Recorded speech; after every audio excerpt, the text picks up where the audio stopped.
Then the church did it, and like dogs pee one on top of the other one. They built their church on top of the foundation, which was the Peruvian temple. They built a church on it. Wow. And it's interesting, 3 earthquakes have demolished the church each time, and in the 3 earthquakes, not one thing happened to the foundational building, which was the Peruvian temple.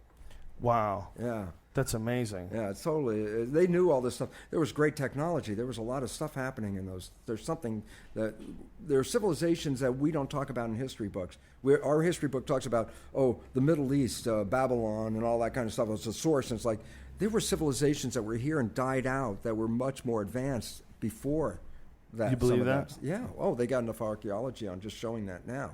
Yeah, there's definitely some evidence that points to that. Everything is being revised. That's the greatest thing about that. Every part of our knowledge is being revised. Well, that's another thing that people are fighting against. When you were talking about people who are academics who've been teaching a certain thing most of their lives, that happened with a lot of this. The people that are trying to predate the Sphinx. Are you aware of all that? Oh, yeah. That's to me, that's a perfect example because these people, these Egyptologists, were like, where's this evidence of this culture? And they're, and like, man, how much evidence do you really think there would be? If you're really talking about 34,000 years ago or something like that, like, how much evidence is there going to be? Is there really going to be anything other than blocks of stone? I mean, when we let go of a city, how long does it take before that thing's back into sand again? It doesn't take long. No, not long at all. Yeah. I mean, how long would a car last if you left a car outside? It would last even 100 I'm old years. enough to have a few cars I've left in the woods that are probably not there anymore. Yeah, right. Yeah, right. You remember when kids used to do that? I remember when dudes used to have cars that would just sit on blocks and you'd see fucking trees growing in their car. We had a mountain near where we lived, and we'd go buy these junkers, cars that were burning oil and people didn't want really, pay $10-15, drive them up to the top of this hill, and then we use them like a dirt track and just cut through the weeds and all kinds of stuff like that, and just ran them into the ground until they finally. So it was like $10 or $15 for the investment, and then spend a day or two playing bumper cars and stuff that's up awesome. there. That's hilarious. Before we were aware that we could hurt ourselves. Yeah, when you're young and silly. Yeah. A friend of mine had a van, and he parked it in his like garage area. He never fucking used it. It was all broken down and junky. And one day we went into it, and there was a plant growing out of his floor mat. And I was like, dude, I was looking at this like, dude, nature's going to eat this fucking thing. Nature's going to slowly figure out a way to eat your truck. We're seeing like day 70 of something that's going to take 1,000,000 days. But it'll eat this fucking thing. There'll be nothing left. Yeah. Slowly and that's why but surely. people say, well, there'll be leftover things. It's like most of our Stone. stuff will be gone in a short time. Yeah, just stone. Yeah. That's about it. Which is really terrifying to me because now we're moving into this digital era and everything is getting put down on ones and zeros and data that you have to... And we're also going to hit an era of sunspot activity that's going to be outrageous, which means all that memory is going to go poof, gone. Oh, that's so ridiculous. Could you imagine if that happened and there was just some super big gamma burst that fucking erased everyone's hard drive? Everyone all over the world. Can you imagine? No one knows anything anymore. We go right back to fucking from Wikipedia. We have to go find some books in the library and shit. Wander the desert, 40 years in darkness.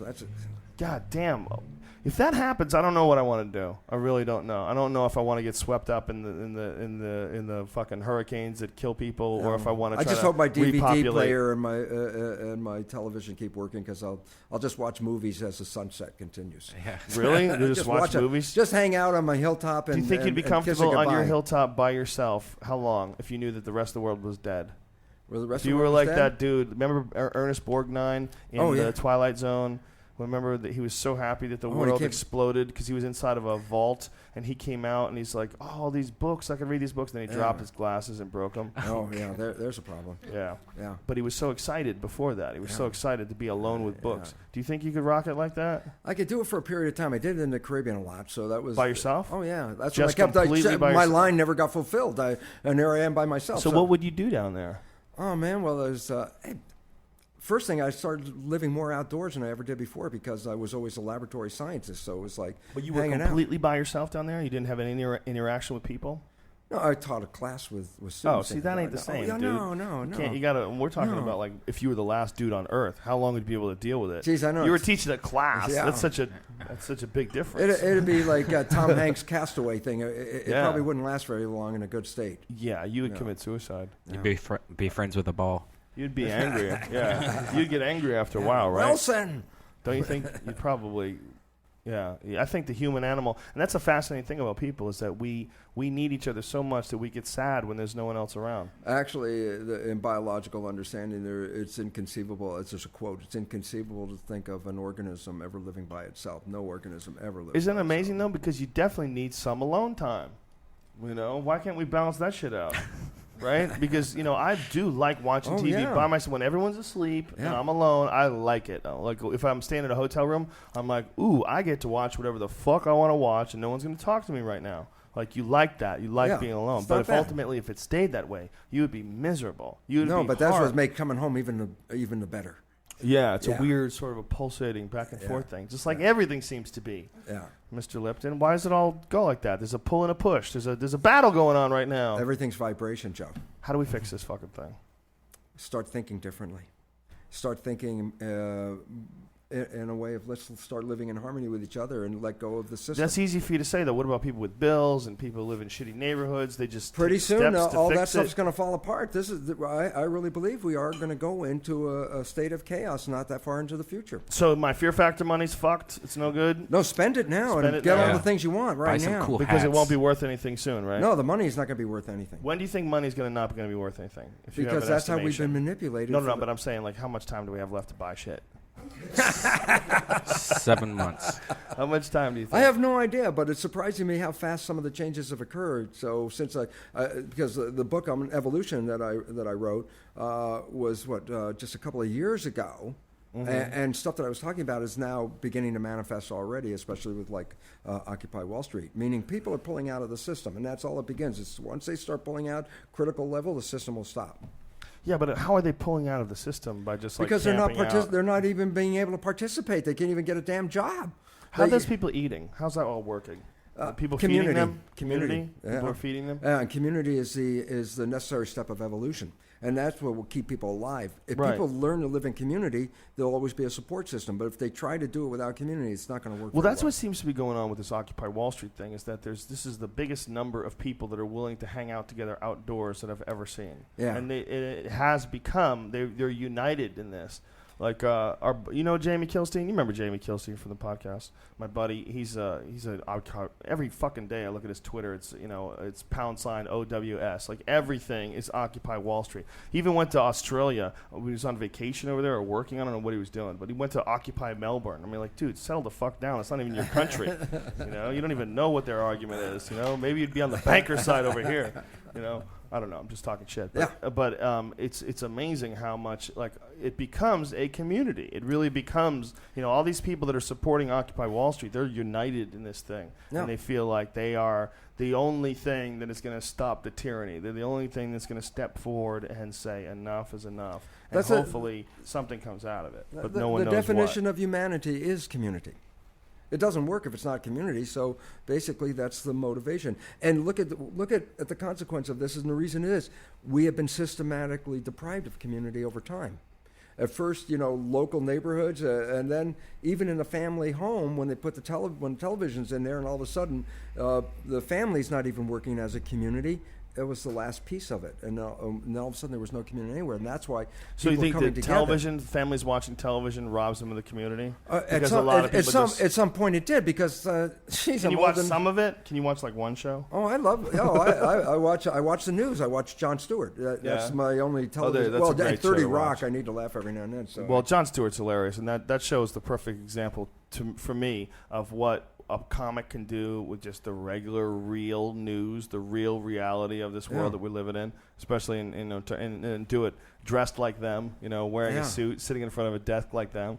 Just telling the truth has become humorous at some point, isn't it? Well, the way Jon Stewart does it. Yeah. So what do you suggest that people do? They have to change the way they think. They have to buy your book. No, they don't have to buy anything. Buy the fucking book, folks. Don't listen to him. It's called The Biology of Belief by Bruce H. Lipton, Ph.D., and that's very important, that Ph.D. part.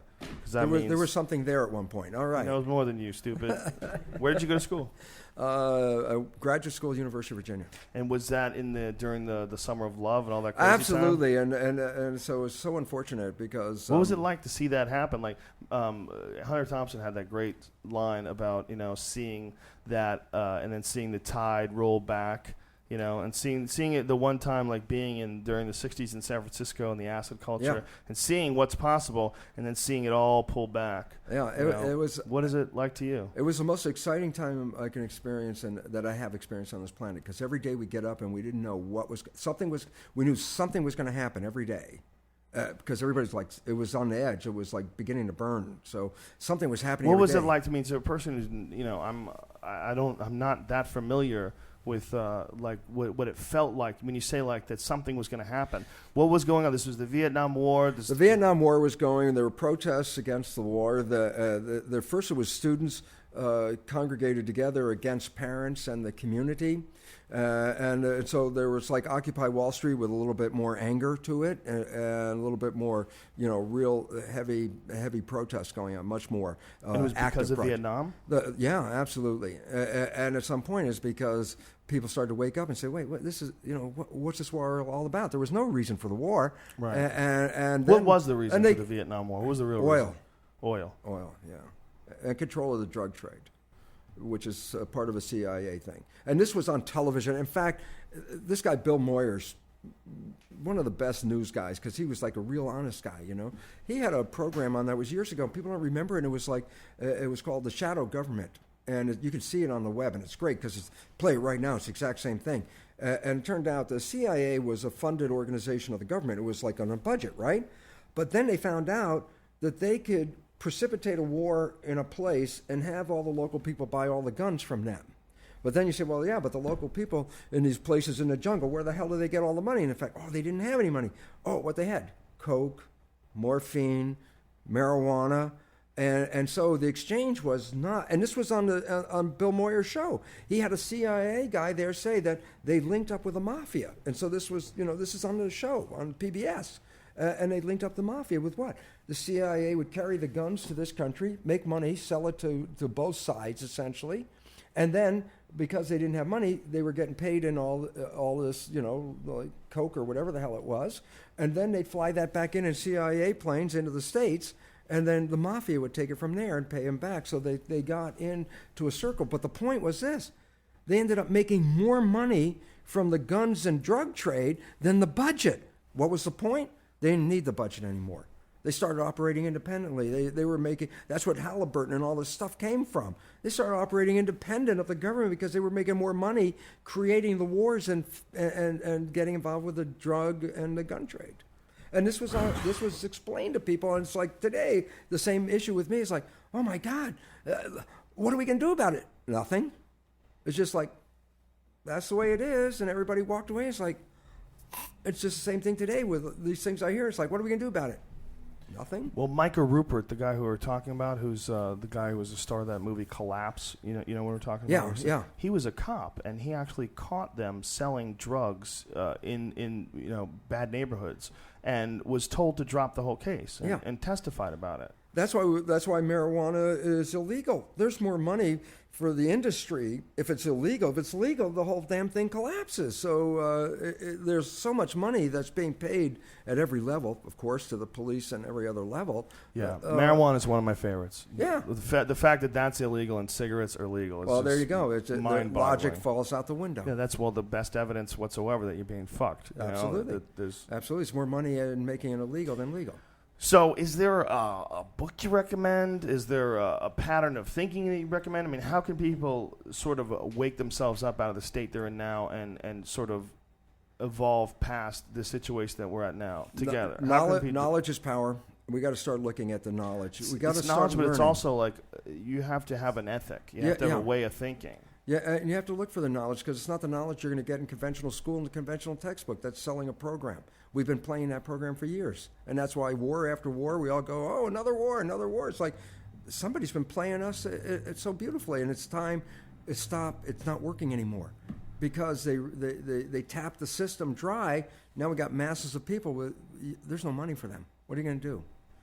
That means that you're going to have a movement of people that is just like, the haves and the have-nots, and they're so imbalanced, 99-1, man. And so eventually, somehow or another, it's going to work itself out, probably when the old people die. And that's one of the best ways of making the change. And you notice, like, just in the last, I think it was 8 years, 6-8 years, survey of people wanting legal marijuana went from 36% about 6 or 8 years ago is up to 51% right now.